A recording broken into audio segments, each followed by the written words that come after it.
네, 사랑하는 여러분. 이제 2023년이 한 달밖에 안 남았어요. 그렇죠? 아, 이 설교가 이렇게 슬픈 설교가 아니거든요. 아, 조금 전까지만 해도 안 그럴 거라 싶었는데, 그리고 저는 원래 좀 냉정한 인간이라 생각이 들어서 안 그랬는데, 예배가 시작되니까 우리 성도님들 얼굴을 보니까 이상하게 감정이 올라오는 거예요. 감정이 치우치지 않게 해달라고 하나님, 설교자가 감정에 치우치면 하나님의 뜻을 제대로 전하지 못하기 때문에 그러지 않게 해달라고 이렇게 했는데, 이게 또 제가 너무 연약하다 보니까 여러분들한테 또 죄송한 모습을, 끝까지 좋은 모습을 보여드려야 하는데 또 끝에서 또 그러네요. 죄송합니다. 벌써 이제 마지막 달인 12월이잖아요. 올해는 우리 교회 설립 30주년이어서 많이 바쁘게 지나간 것 같아요. 그렇죠? 30년 동안 이끌어 주셨던 하나님의 은혜를 묵상하면서 감사하는 그런 한 해였어요. 우리가 계단을 올라오면서 그동안 있었던 일들을 사진에 담아 게시판을 만들어서 전시를 하였죠. 6월에는 이제 30주년 기념 예배를 드리며 하나님께 감사와 기쁨이 넘치는, 또한 우리가 감사와 기쁨이 넘치는 그러한 전반기를 보내주죠. 또 반기에는 그 행복이 이어져서 이제 코로나 이후로 4년 만에 지난 추수감사절 찬양 축제를 하게 됐죠. 4년 만에 하니까 어때요? 너무나 그동안 방출하지 못했던, 숨겨놨던 그런 끼들이 있었잖아요. 그래서 배꼽이 빠지라 이렇게 웃었던 그러한 시간들이 있었어요. 이제 이번 주 토요일이면 30주년 기념 이제 임직 예배를 통해서 다시금 일꾼들을 세우게 되는, 그래서 감사와 찬양을 하나님께 올리게 됩니다. 모든 것이 하나님의 은혜입니다. 이런 찬양이 있죠. 모든 것이 은혜, 은혜, 은혜, 한없는 은혜. 내 삶에 당연한 건 하나도 없었던 것은 모든 것이 은혜, 은혜였소. 할렐루야. 아멘. 원래 띄워주셔야 하는데 안 띄워주시네. 여러분, 성경에 보면 아름답게 성장한 교회의 모델들이 많이 나오죠. 요한계시록에 나오는 7개 교회가 있는데 그 중에서 책망이 없는 교회가 딱 2개가 나오잖아요. 빌라델비아 교회와 서머다 교회입니다. 먼저 빌라델비아 교회는 정성을 다 바친 교회, 주의 말씀을 잘 지킨 교회, 그리고 주의 이름을 배반치 않았던 그러한 교회죠. 또 서머나 교회는 생활은 가난해도 믿음 많은 부자였어요. 그리고 사탄의 회방이 있었으나 고난을 두려워하지 않았으며 충성하는 그런 교회였기 때문에 죽도록 충성하라고 격려하는 그러한 교회였습니다. 여러분, 초대교회 하면 떠오르는 교회가 예루살렘 교회입니다. 이 교회는 열심히 모여서 사도의 가르침을 받아서 사랑으로 나누면서 교제하는 교회, 그리고 뜨겁게 서로 기도했던 그러한 교회였습니다. 특히 이방 지역의 첫 교회인 안디옥 교회는 온갖 핍박 속에서도 어때요? 모이기에 힘쓰는 그러한 성장하는 그러한 교회였어요.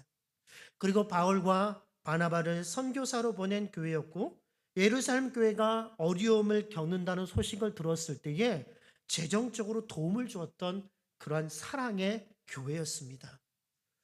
그런데 반면에 고린도 교회는 성령의 9가지 은사를 모두 받았지만 4가지 파로 나누어서 그런 싸우는 교회였어요.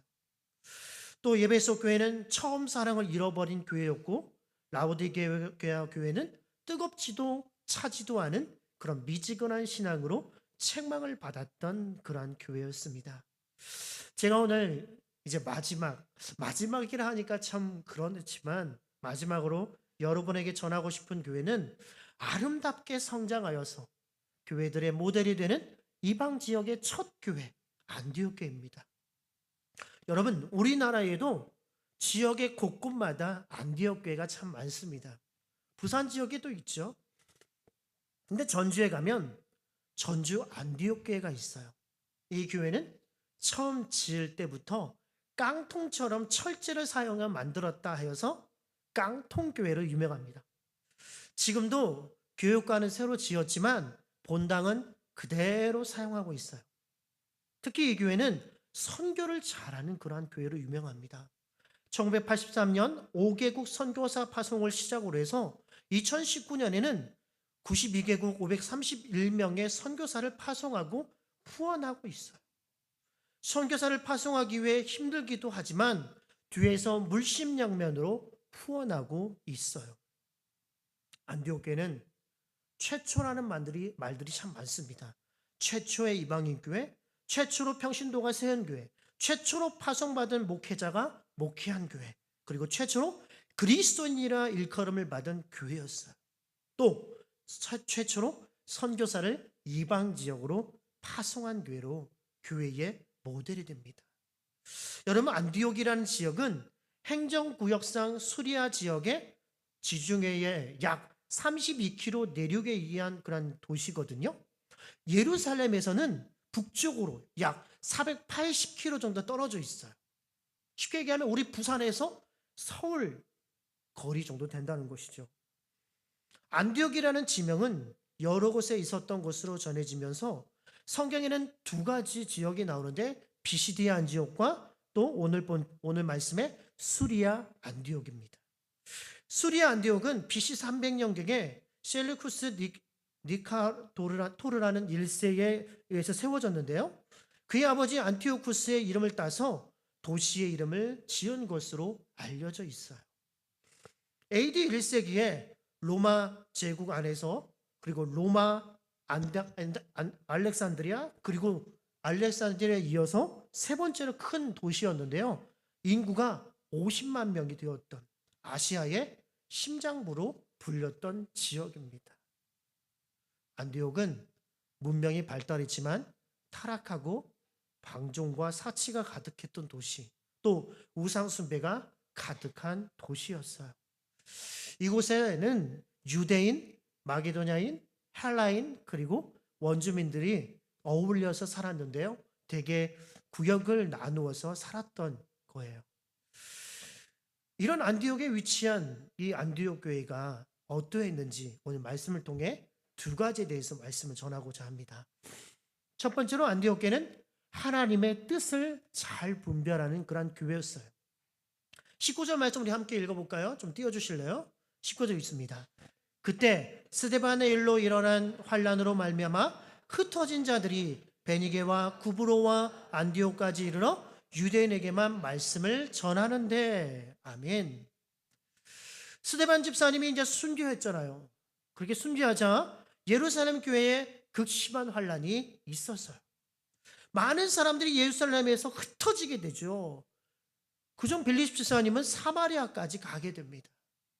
고향을 떠나서 예수님을 믿기 위해 각 지역으로 흩어지게 돼요. 그런데 이때까지도 흩어진 사람들은 누구에게만 복음을 전했다고 나오나요? 베니게와 구브로와 안디옥까지 이르러 유대인에게만 복음을 전합니다. 이제는 환란 때문에 예루살렘에서 흩어졌지만 여전히 하나님께서 그 환란을 주신 뜻을 알지 못하는 거예요.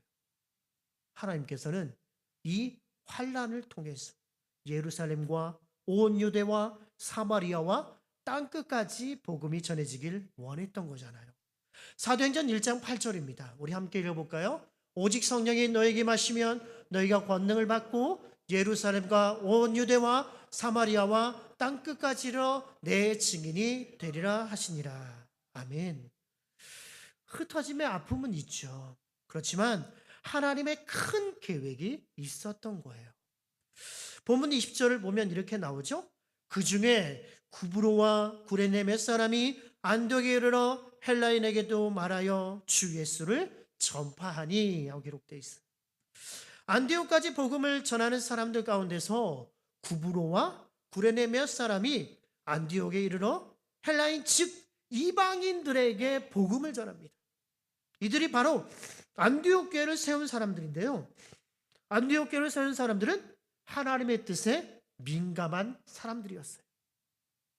당시에 안디옥까지 와서 복음을 전한 사람들도 왜 하나님께서 그들에게 환난을 주시는가 하고 깨닫지를 못했어요.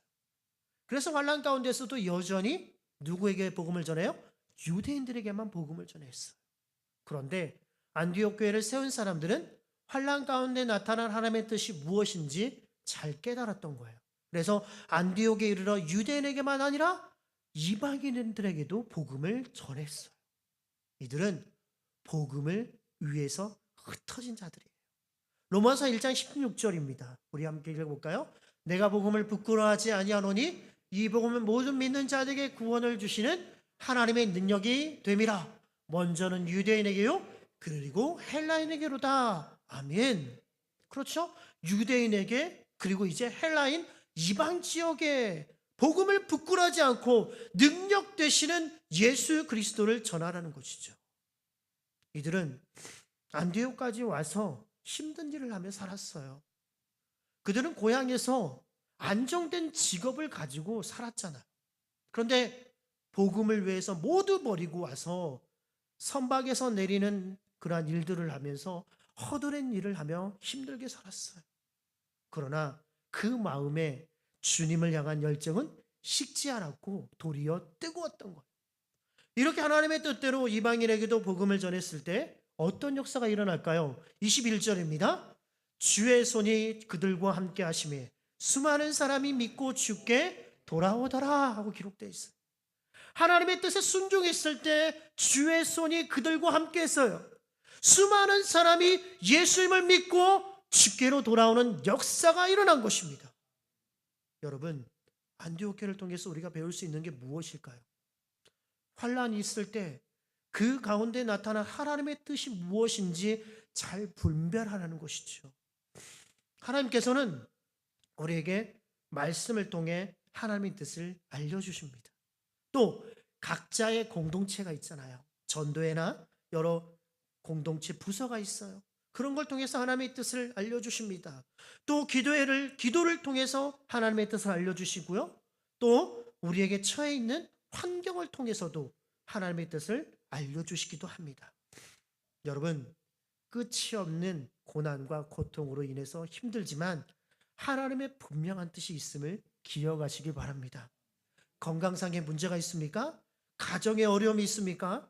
직장과 삶의 문제로 힘들어하신 분이 있을 거라 생각합니다.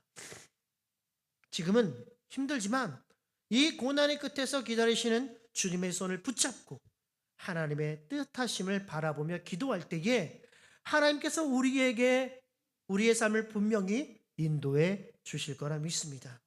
우리가 힘든 만큼 아버지 하나님께서는 그 애끓는 마음으로 우리를 바라보고 계신다는 걸 믿으시기 바랍니다.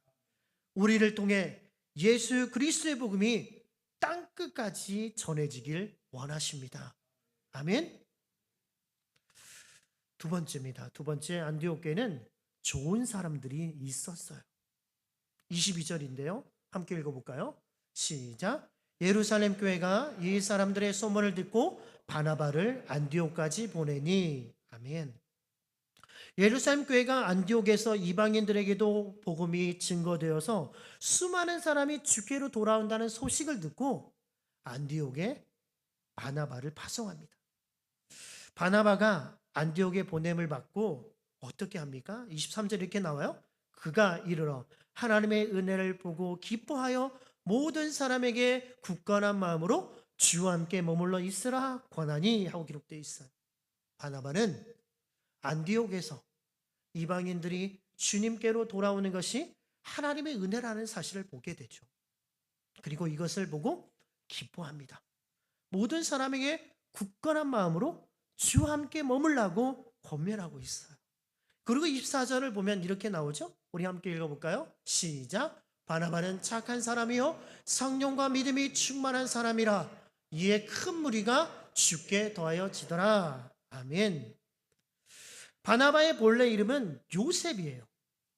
마가복음을 기록한 마가 요한의 삼촌이죠. 외삼촌이라고 하죠. 그는 레위인이며 고향은 구브로입니다. 바나바란 이름의 뜻은 다른 사람을 지원한다 하여서 위로와 격려의 의미를 가지고 있어요. 오늘 본문에 그는 뭐라고 해요? 착한 사람이라 하고 기록되어 있어요. 그리고 성령과 믿음이 충만한 사람이라고 소개하고 있죠. 바나바를 통해서 큰 무리가 주님께로 더하여지더라 하고 말씀하고 있죠. 여러분, 예루살렘 교회 하면 제일 먼저 떠오르는 사람이 누굴까요? 베드로입니다. 베드로는 능력의 사도죠. 그를 통해서 하루에 3,000명이 돌아오고 5,000명이 주님께 돌아오잖아요. 특히 나면서 못 걷는 안진뱅이를 고치는 기적이 있어요. 사도행전 3장 6절에 이렇게 기록합니다. 베드로가 이르되 은과 금은 내게 없거니와 내게 있는 이것을 내게 주노니 나사렛 예수 그리스도의 이름으로 일어나 걸으라 하고 기록되어 있죠. 그리고 다음 7절과 8절에 이렇게 나오죠. 함께 읽어볼까요? 오른손을 잡아 일으키니 발과 발목이 곧 힘을 얻고 뛰어서서 걸으며 그들과 함께 성전으로 들어가면서 걷기도 하고 뛰기도 하며 하나님을 찬송하니 아멘. 놀라운 역사가 일어났잖아요. 그러면 여러분, 안디옥 교회 하면 제일 먼저 떠오르는 인물은 누굴까요? 오늘 말씀에 바나바죠. 바나바는 눈에 보이는 기적은 없어요.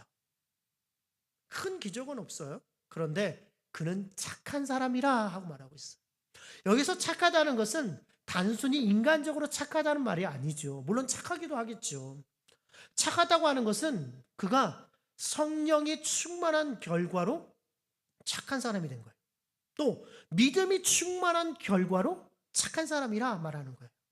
이것은 무엇을 말해주고 있을까요? 성령의 역사가 인격적인 열매로 나타났고 믿음의 역사가 사람의 변화로 나타났다는 걸 말하죠. 그러니까 성령이 충만하고 믿음이 충만한 결과로 바나바는 착한 사람이 된 거예요. 이것이 왜 중요할까요? 우리는 성령 충만이라고 하면 큰 능력과 기적을 행하는 것이라고 생각만 하죠. 그런데 우리 주위에 소위 성령 충만하다고 하는 사람들 보세요. 어떤가요? 인격적으로 문제가 있는 사람들도 많아요. 여러분들은 이것이 정말 진정한 성령 충만이라고 생각합니까? 이것이 진정한 믿음 충만이라고 생각합니까? 그렇지 않아요. 진정한 성령 충만은 그 사람의 인격에서 나타나요. 또 진정한 믿음 충만은 그 사람의 인격에서 나타난다고. 그래서 우리도 성령 충만하여서 바나바와 같이 착한 사람이 되어야 돼요. 바나바는 착한 사람으로 인정받았는데요. 그는 회개하고 복음의 열정으로 활활 타고 있는 사울을 데리고 와서 함께 안디옥 교회를 섬기게 해요. 25절 26절이에요. 우리 함께 읽어볼까요? 시작. 바나바가 사울을 찾으러 다소에 가서 만나매 안디옥에 데리고 와서 둘이 교회에 1년간 모여 있어 큰 무리를 가르쳤고 제자들이 안디옥에서 비로소 그리스도인이라 일컬음을 받게 되었더라. 아멘. 바나바를 통해서 큰 무리가 주께로 돌아오니까 바나바는 다소에 있는 사울을 찾아갑니다. 당시에 사울은 다메섹에서 예수님을 만나 회심하게 되잖아요. 그렇지만 많은 초대교회 성도들이 그를 경계합니다. 왜요? 사울을 받아둘 리가 없죠. 왜 그럴까요? 사울 그놈 때문에 예루살렘이란 그 고향을 떠나서 여기까지 와서 고생을 하고 있잖아요. 그런데 바나바는 누구를 찾아갑니까? 다소에 있는 사울을 찾아갑니다. 그리고 안디옥으로 데려와요. 그리고 둘이 교회에서 큰 무리를 가르칩니다. 이때 제자들이 안디옥에서 비로소 그리스도인이라 일컬음을 받게 돼요. 여러분, 사울 스스로 이곳에 올 수 있는 사람일까요? 아니에요. 순전히 바나바 때문에 안디옥 교회에 와서 사역할 수 있게 된 거죠. 여러분, 제가 무슨 능력이 있겠어요? 우리 담임 목사님 때문에, 그리고 여러분 우리 성도님들 때문에 이렇게 사역할 수 있는 거잖아요. 바나바가 그만큼 인격이 뛰어난 사람이었기 때문에 그를 믿고 사울을 받아준 거예요. 이것을 볼 때 안디옥 교회 성도들의 인격도 어때요? 뛰어났다는 것을 알 수가 있어요. 성도들은 담임 목사님의 인격을 배우게 되어 있어요. 담임 목사님을 닮잖아요. 담임 목사님의 열정과 사랑을 닮아서 우리 드림교회가 멋지게 질적으로 양적으로 성장하기를 주님의 이름으로 축원합니다. 바나바는 다른 사람이 잘 되는 것을 보고 시기 질투를 했을까 안 할까요? 안 했어요. 바나바는 새로운 사람이 와도 견제하지 않아요. 바나바는 오히려 새로운 사람들이 오면 잘 적응할 수 있도록 곁에서 도와주었던 사람이죠. 24절 한 번 더 읽어볼까요? 시작. 바나바는 착한 사람이요 성령과 믿음이 충만한 사람이라 이에 큰 무리가 주께 더하여지더라. 아멘. 왜 안디옥 교회가 큰 무리가 주께로 더해졌어요? 바나바와 같은 착한 사람이 많이 있었기 때문이죠. 왜 안디옥 교회가 비로소 그리스도인이라 일컬음을 받았을까요? 바나바와 같은 착한 사람들이 있었기 때문에 그래요. 사울과 같은 사람도 받아주고 그와 함께 무리를 말씀으로 훈련하고 가르쳤기 때문이잖아요. 안디옥 교회는 사도행전 13장을 보면 바나바와 사울을 따로 세우고 그들을 위해 금식하며 기도하고 안수하고 나서 선교사로 파송을 해요. 바나바는 사울과 함께 1차 전도여행을 떠나고 나서 자신의 고향인 구브로에 가서 예수 그리스도의 복음을 전하죠. 사울, 곧 바울은 3차에 걸친 전도여행을 통해서 아시아, 마게도냐, 그러니까 유럽, 그리고 나중에는 로마에 가서 예수 그리스도의 복음을 전하고 순교하게 됩니다. 우리 드림교회도 안디옥에 있었던 바나바와 같은 착한 사람이 더 많아져서 더 많아지길 원합니다. 그래서 예수님을 모르는 사람들이 우리 때문에 주님께로 돌아오는 역사가 있기를 주님의 이름으로 축원합니다. 믿지 않는 그런 세상 사람들이 우리를 보고 진정한 그리스도인이라고 불리는 그러한 교회가 되기를 간절히 바랍니다. 안디옥 교회는 지역 사람들로부터 그리스도인이라는 별명을 얻게 되었죠. 그리스도인은 뭘까요? 그리스도에게 속한 사람이라는 뜻이잖아요. 그리스도인은 예수님을 믿는 자, 예수님을 닮은 자, 예수님을 전하는 자라는 뜻이잖아요. 이 호칭은 사도들이 붙인 게 아니에요. 또 성도들이 붙인 게 아니에요. 세상 사람들, 곧 교회 밖에 있는 사람들에 의해서 붙여진 별명이라는 것이죠. 오늘날 세상 사람들은 우리 그리스도인들을 뭐라고 그래요? 예수쟁이 하잖아요. 저 예수쟁이 그러잖아요. 여러분, 쟁이라는 말이 여러 가지가 있어요. 고집쟁이 그런 것도 있죠. 가십쟁이 그런 얘기 하죠. 멋쟁이, 멋있다는 멋쟁이도 하죠. 또 재롱을 잘 따면 재롱쟁이, 주먹을 잘 쓰면 또 주먹쟁이 하는 경우도 있어요. 쟁이라는 말은 사람의 직업, 성격, 행동, 모양 등에 붙여서 그 사람을 나타내는 말이에요. 그러므로 예수쟁이는 온통 예수에 젖어 있는 사람이에요.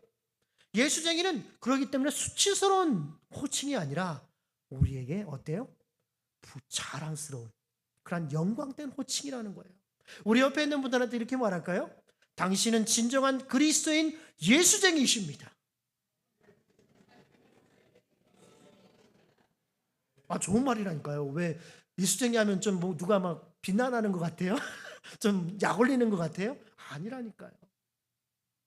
사랑하는 드림 가족 여러분, 우리가 주보를 보면 우리 교회는 4가지 비전을 품는 공동체이며 그렇게 되기를 기도하고 있어요. 첫 번째는 뭐라고 나올까요? 띄워줘 볼까요? 영적인 행복을 누리는 교회. 예수님의 만남으로 진정한 행복을 누리는 것. 우리가 1층에 올라가다 보면 거울 위에 그리고 강단의 현수막을 옆에 보면 뭐라고 써 있어요? 행복을 누리는 사람들이라고 써 있잖아요. 많은 사람이 우리 드림교회를 찾아와서 예수님을 만남으로 행복을 누릴 수 있기를 바랍니다. 두 번째는 어떻게 나와 있어요? 지역을 품고 섬기는 교회예요. 지역 속에 있으면서 지역을 외면한다면 교회는 존재할 목적을 잃어가게 돼요. 우리만 똘똘 뭉쳐가지고 다른 사람이 못 들어오게 딱 막아버리면 안 된다는 거지요. 지역 속에서 빛과 소금으로 섬기는 교회, 그리스도의 사랑으로 지역사회를 품는 그런 교회가 돼야 되겠죠. 세 번째는 또 어떻게 나와 있어요? 치유와 회복이 있는 교회. 가정이 회복되고 상처받고 깨어진 마음과 상한 심령에 치유가 일어나는 교회가 되겠죠. 주님의 따뜻한 품에 안겨서 펑펑 울면서 회복이 일어나는 그래서 서로 간의 사랑의 교제를 통해 함께 회복하는 그러한 교회를 만들어 가야겠죠. 네 번째는 뭐라고 나와 있을까요? 사람을 키우는 교회죠. 모든 비전의 중심에는 사람이 있어요. 하나님께서 우리 교회의 이 시대를 책임지고 선한 영향력을 끼칠 사람을 키우고 그 세워진 사람들을 통해 그리스도의 복음이 온 누리에 퍼져나가길 원하시고 계시죠. 특히 다음 세대를 키우는 교회로 아이들의 웃음소리가 끊이지 않는 교회가 되었으면 해요. 밑 빠진 독이라고 하죠. 물을 부으면 어때요? 다 빠져요. 그러나 여러분 아시잖아요. 그 와중에도 콩나물은 자라요. 영유아부, 유초등부, 우리 중고등부, 청년부에 이르기까지 열심히 부으세요. 이 아이들이 교회의 뭐예요? 미래입니다. 이렇게 되기를 주님의 이름으로 축원합니다. 말씀을 마무리하겠습니다. 사랑하는 여러분, 제가 우리 드림교회 온 지 만 8년이 되어갑니다. 2015년 12월 25일 성탄절이 왔어요. 그래서 잊어버리지도 않아요. 성탄절에 부임해서 만 8년 가까이 하나님께 영광을 돌리며 우리 담임 목사님과 성도님들을 섬길 수 있었어요. 저희 딸 예랑이가 며칠 만에 온 줄 아십니까? 태어난 지 43일 만에 왔어요. 보자기에 싸가지고. 그렇죠? 이곳에 들어왔는데 돌예배도 드리고 오늘이 며칠 된 줄 아십니까? 2942일입니다. 2942일이 됐어요. 이놈이 초등학교에 들어가서 잘하려나 했는데 내년이면 초등학교 3학년이 올라가요. 참으로 하나님의 은혜였고 우리 성도님들의 큰 사랑이었습니다. 제가 총신 109회입니다. 우리 담임 목사님이 95회니까요. 그죠? 저의 동기가 400명이 좀 넘어요. 저는 그 중에서도 가장 부족하고 아무것도 모르는 사람이죠. 그런 저를 주님의 사랑으로 환영해 주시고 지금까지 돌봐주셔서 감사했습니다. 강도사가 되고 목사가 되어서 부목사로 주님의 귀한 일을 할 수 있었더니 저는 너무 행복한 사람이에요. 정말 행복한 사람이었습니다. 8년이라는 세월이 짧으면 짧고 길다면 길 세월인데 정이 많이 들었어요. 부족한 저를 목사라고 늘 챙겨주시고 존대를 해주셨던 아버지 같은 우리 장로님들, 또 어머니 같은 마음으로 늘 먹을 것과 좋은 말씀을 주신 우리 권사님들께 감사드립니다.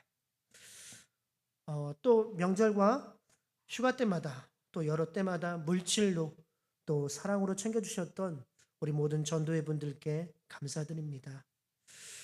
특히 음정과 박자도 못 맞추잖아요. 그죠? 음정과 박자도 못 맞춰가지고 헤매고 막 그랬던데 많이 힘들었을 텐데도 잘 따라와 주신 우리 찬양단 분들께도 감사드립니다. 특히 교육보서를 부흥시키지도 못하고 이렇게 나가는데 그런데도 감싸 주셨던 우리 중고등부 선생님들과 모든 교육부 선생님들께 감사드립니다. 무엇보다도 외모적으로도 머리도 없잖아요. 그렇죠? 머리도 없고 키도 조그만한 저를 또 실력으로나 부족한 저를 지금까지 스승이라고 고생하신 우리 담임 목사님께 감사드립니다. 그리고 너무 죄송합니다. 여기서 받았던 사랑을 절대 잊지 않겠습니다. 다른 교회 가서도 진짜로 우리 드림교회에서 기도하겠습니다. 그러면 여러분들도 저희 앞길을 위해서 기도해 주십시오. 저희들만 갑니다. 여러분, 저희가 가니까 우리 뭐 장인 장모님, 우리 처형 다 가는 줄 아는데 아닙니다. 저하고 저희 아내하고 우리 예랑이만 가니까요. 우리 장인 장모님하고 우리 처형을 좀 잘 좀 부탁드리겠습니다. 앞으로도 우리 드림교회가 안디옥교처럼 좋은 소문이 나서 정관 지역에는 없어서는 안 되는 교회, 또 없어서는 안 되는 우리 성도님들이 되시고 주님의 은혜와 사랑이 가득 넘치는 그러한 교회가 되기를 주님의 이름으로 축원합니다. 기도하겠습니다. 사랑의 하나님, 주님 은혜에 너무나도 감사합니다. 부족하고 부족한 종을 이곳 드림교회에 8년 전에 부임하게 불러주시고 하나님의 귀한 말씀을 또한 이곳에서 배우고 할 수 있도록 하나님 도우셔서 너무나도 감사를 드립니다. 이곳에 있는 가운데에 우리 담임 목사님과 성도님들을 통해서 사랑을 받았기에 이종은 정말 행복한 사람이라 고백합니다. 하나님, 우리 드림교회가 더욱더 하나님의 말씀 가운데 잘 분별하는 교회가 되게 하시고 또한 좋은 소문이 나서 빈자리 없이 가득가득 채워져서 1부, 2부, 3부, 4부 예배를 드리며 질적으로 양적으로 성장하는 그러한 교회가 될 수 있도록 하나님 인도하여 주시옵소서. 모든 것 주께 의지하며 예수님의 이름으로 기도하옵나이다. 아멘.